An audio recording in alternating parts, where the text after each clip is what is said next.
G'day, g'day. This is Cece from Generation Wellness Global. Today, I wanted to share a few thoughts about preparedness and how you're being guided through what is happening in the world, what is about to happen in the world, what has been happening in the world. I had a friend comment about now I don't know if there was a specific experience she had or she was talking generally about faith and churches and religion, and she said she was really upset and disappointed at how when COVID happened and people had to go into lockdown, she said she was really disappointed at the way churches just couldn't manage that, weren't prepared, couldn't support people at home.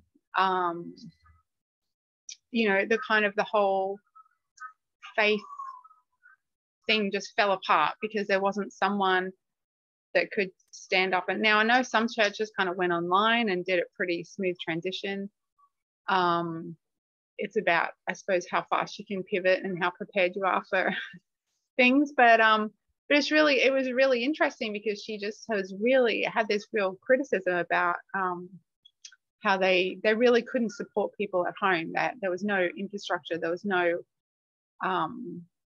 way for them to support when people were stuck in their own homes. And I thought that was really interesting because that is the complete opposite experience in my church. And the reason, I'll go into a little bit more detail, but the reason I kind of go on about this subject a little bit is there's a lot of people I come across who are really seeking and searching at the moment. Like there's big stuff happening in the world and people really want to renew some kind of relationship with their spirituality, with God, with source, with, they're really seeking. And so I guess I'm just trying to say, don't think that every church is the same. Don't think that when you've experienced one, you've experienced it all, and that's just draw a line in the sand because I had a bad experience. Because, I really genuinely think church is about all of those of us who are trying to do good things and fight for good things should be making a combined effort and coming together, not sort of going, oh, well, you're this or you're that, and putting those judgments and barriers up. And but it's really interesting because they always say that we get about 2 years notice in our church. So we started home-centered learning 2 years before COVID came, and we knew that it was in preparation for something where we had to be able to worship from home. And so we have whole lesson plans to do from home. And so it was really interesting to watch, because I'm fairly new to the church as well. It was really interesting to watch how we really are being guided through what's happening and we're being prepared. And so there's not a lot, even though, for those who are sort of managing congregations, it's probably a little bit of a surprise. They didn't know what was going to happen, but they'd also been prepared because we'd already been told that we should be doing family-centered, home-centered church and learning how to do that.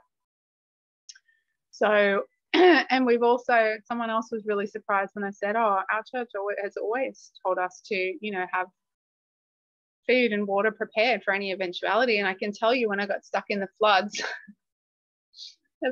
down south, it was the first time in a long time that I didn't have anything with me. And it was really an eye-opener for me, that process of like preparedness. And, we've always been taught to have food and water and have some resources and supplies. It's just part of what we're supposed to practice, and for very good reason. When times are tough, if someone loses their job, you can be prepared. If there's an extreme weather event, you can be prepared. And I learned a lot being stuck down there in the flood zone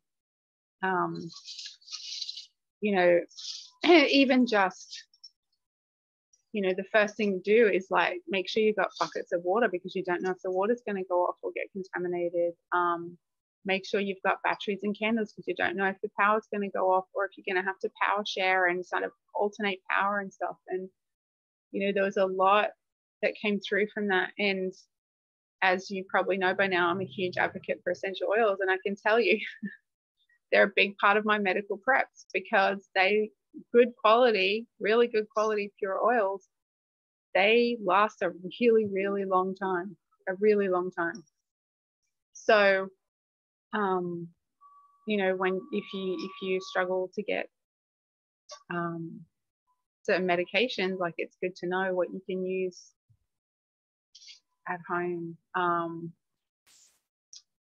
You know, and I've done a video about that before, but I suppose I'm just sort of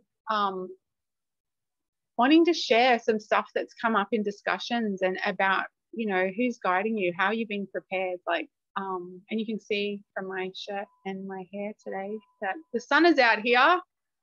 Woohoo!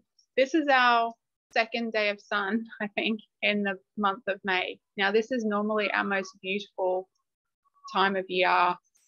Clear, sunny days, a little bit milder temperatures. And we've had 2 days of sun in May, and it's the 28th today. I had to check the date. But yeah, so really unusual weather here for quite some time, and we're expecting even worse for the rest of the year. So how do you prepare? What are you doing? Who's guiding you? You know, and I really think that we've got to work through some of our healing processes, so that we're not throwing the baby out with the bathwater, in terms of being able to be guided by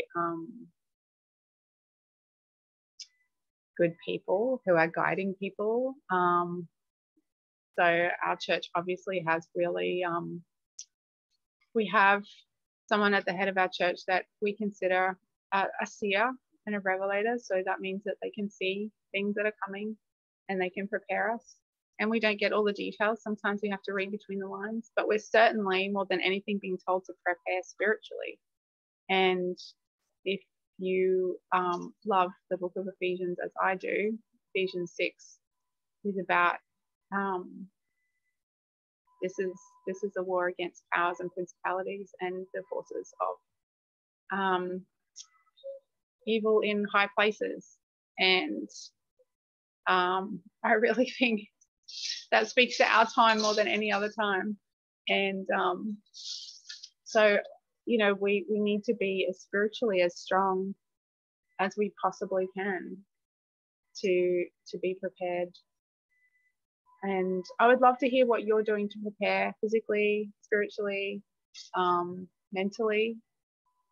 The other thing, you know, that there's so much I could share on this topic, but I just thought there was some really interesting points around, you know, when my friend was really frustrated about churches and how they all kind of fell apart because they didn't know how to support people at home. And I was like, oh, that wasn't my experience at all. And, you know, when I said, oh, we're always encouraged to, you know, like, be prepared for any eventualities, people are like, oh, really? You know, so, and I guess if you are a member of the church, I'm a member of the Church of Jesus Christ of Latter-day Saints, and if you are a member, I would love to hear what you're doing to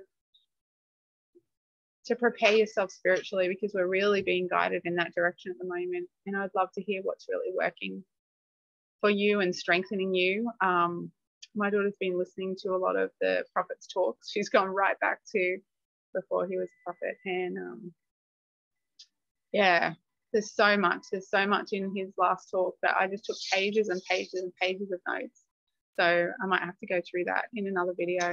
But I'd love to hear what's working for you and how you're being guided, and what's really strengthening you through these times, because we have the blessings of the gospel, and we have the ability to have so much peace while the world is in turmoil. And I absolutely know that is true, that we we have the source of the peace that passeth all understanding, to be able to have that through the times that are coming is going to be so important.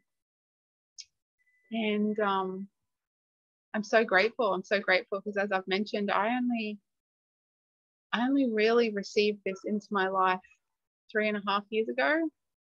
So this is, I'm so grateful. I do not know how I would have coped with everything going on in the world without faith, without hope, without the plan of salvation.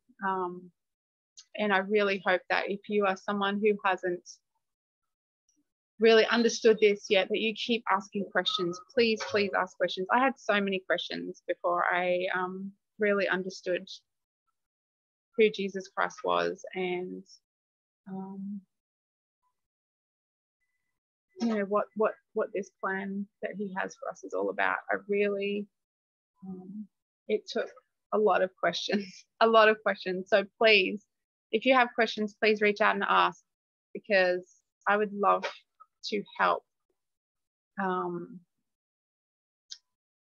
You know, we need to stay open to finding the truth, to healing our wounds, and not making judgments and decisions based on past hurts. We need to be able to really find truth.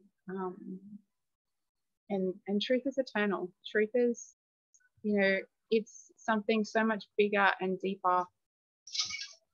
I love this analogy. There's an analogy that if all the possible light in the world was the size of a 30-story building, what we as humans can perceive is about the size of a pea. So there's so much more light and knowledge than what we have any ability to even comprehend.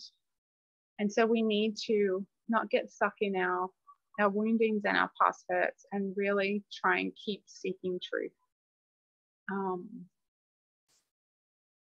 And also, I really invite anyone who has issues with churches and organized religion and stuff to really realize that there are no perfect people in or outside any church. It should never be about perfection or about judging others. It is about all of us trying to strive to be better and just be more loving and more understanding, more compassionate, more Christ-like. That's what it should be about. And I invite you to keep seeking and find where that is true. So I'm going to go now because I'm being blinded and I don't even know if you can see me anymore. It's so bright. So thank you, Lord, for the sunshine today. I'm going to get outside and enjoy it with my children, and I hope you do too. I hope that you're having peaceful, beautiful weather wherever you are. And if not, I am praying that you can find peace amidst the storms as well, because we are in a really stormy season, physically and spiritually, and we need that peace. And so please, if you have questions, if you'd like to share something, please reach out. I would love to hear from you. Have an awesome day, guys. God bless.